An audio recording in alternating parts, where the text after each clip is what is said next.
Well, hello, all you movie lovers out there. My name is Jimmy, and I was born in 1972, so I am a child of the 70s and 80s, and 1980 had a special place in my heart as far as movies go. I want to share with you my top 9 movies of 1980. Why 9? Because 10 is overdone. Let's go.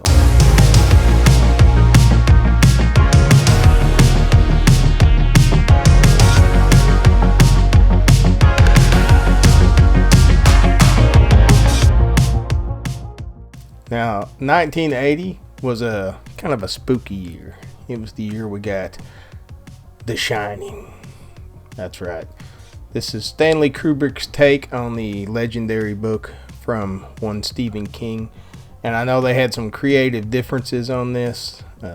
King wasn't really down with the way Kubrick portrayed his book, but this is one of my favorite movies.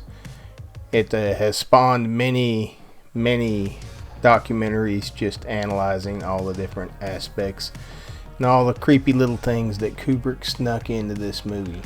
Do yourself a favor if you've never checked out The Shining, which I don't think there's very many people that haven't, but if you haven't, check it out.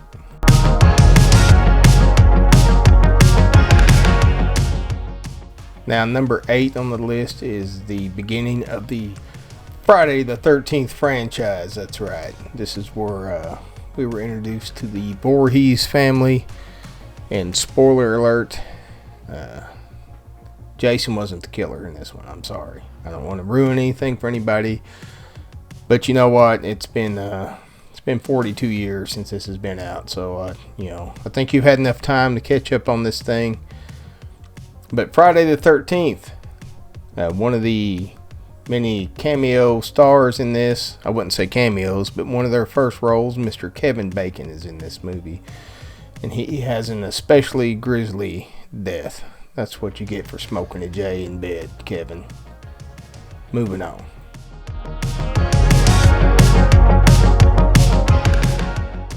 Now with number 7, let's take it back to a lighter note. This was also a big year of collaborations, and one Caddyshack. Now this movie had it all. It had the 2 biggest stars to come out of Saturday Night Live at the time. That was Bill Murray and Chevy Chase teamed up in this. But I kind of think that they were both overshadowed by the awesome performances of one Mr. Ted Knight and, of course, Rodney Dangerfield. The Gopher steals a lot of the attention in this. The Gopher was a big part of this movie for me when I was a kid. But do yourself a favor, if you've never watched Caddyshack, go check it out.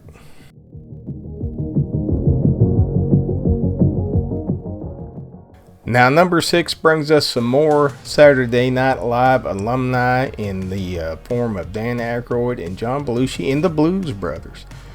This had, at the time, the most epic and expensive car chase scene ever filmed, and it was for a ridiculous comedy. The music is great, the acting's great. It's got a young Carrie Fisher in it as a psycho girlfriend, and it's just an all-around roller coaster ride of a movie.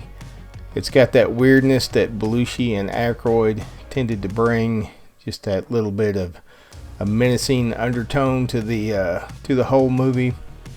One of my favorites, Blues Brothers.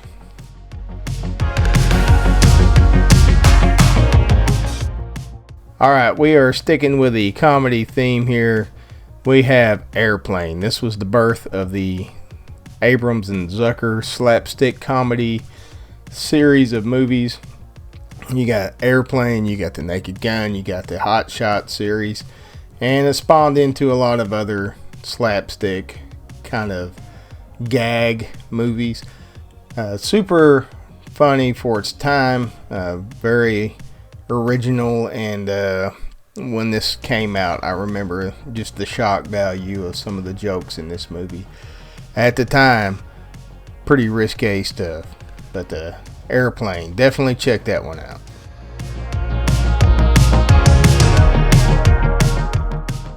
Alrighty, we're getting down to it. Top 4, right? Is that right? Top 4?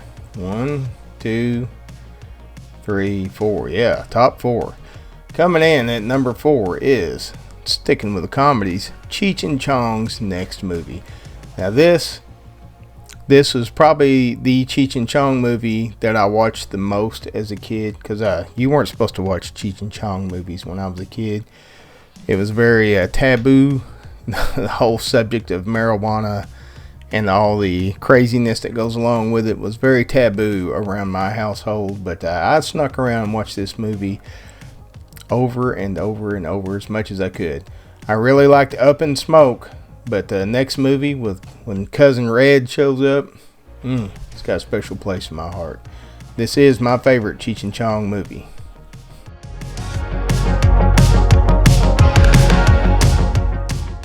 Oh man, we're getting into the top 3 movies now, and I'm going to shock everybody because these are my top 3 movies. These are not the top 3 movies of the world.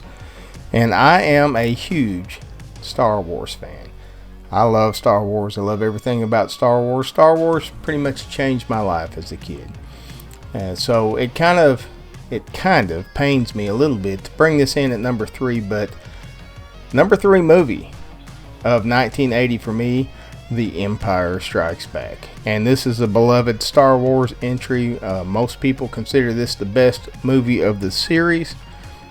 I tend to disagree. I like A New Hope and maybe a little bit of Jedi, because that's just the way I roll. But Empire Strikes Back, one of the best entries in the entire Star Wars franchise. We've all seen it. We all love it. Number 3.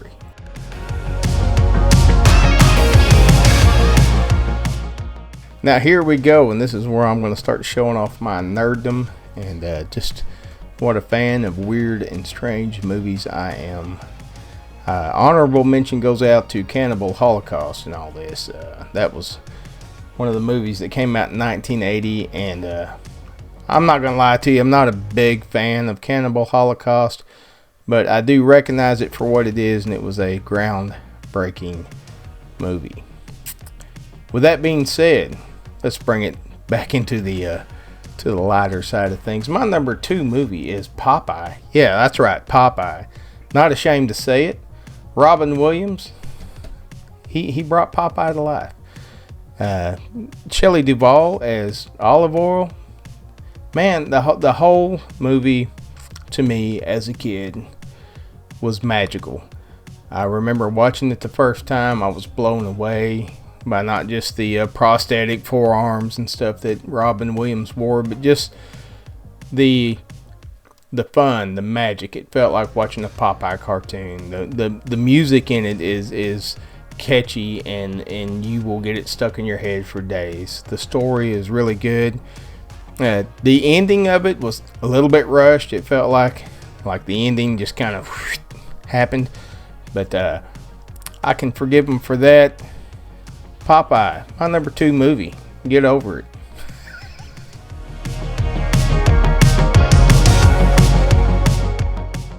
Now here we are, folks. Number 1. My number 1 movie of 1980. Now, if you're one of my friends here on YouTube, you already know the answer to this. You already know what I'm fixing to bust out. The one, the only, the legendary Flash Gordon. That's right. Flash Gordon may be one of my most favorite movies of all time. I remember going to the theater and watching this. It was so different. It was so vibrant and colorful, and much like Popeye, it just had a magic to it. As a 8-year-old kid, you really couldn't ask for anything more. You know, he's flying blind on a rocket cycle. You've got Hawkman. You've got whips. You've got Ming the Merciless. You've got spaceships. You got lasers. You got it all, and you got the awesome music of one rock group we all know, we all love, Queen. The Queen soundtrack of this movie added to that magic so much. The whole thing was an enjoyable experience that I will never forget. I remember my mom took me to see this at the Dollar Theater night. We had like a dollar movie night at our local theater back when I was a kid, and it was on Thursday night. So I remember that Thursday night we went and watched Flash Gordon. And I'm not gonna lie, I'm pretty sure my mom was there for Sam Jones, but I was there for Flash Gordon. Ah! Well, there it is, folks. There's my 9 movies from 1980. I will continue this series on because I had a lot of fun and brought back a lot of memories to share these. Now, these are just my favorite movies. I'm not saying that these are the best movies. These are just my personal favorite movies of each year. So I will bring you more. If we do good on this video, I'll tell you what, I promise you 1981 will come out next week. Until then, I'll see you in the next one.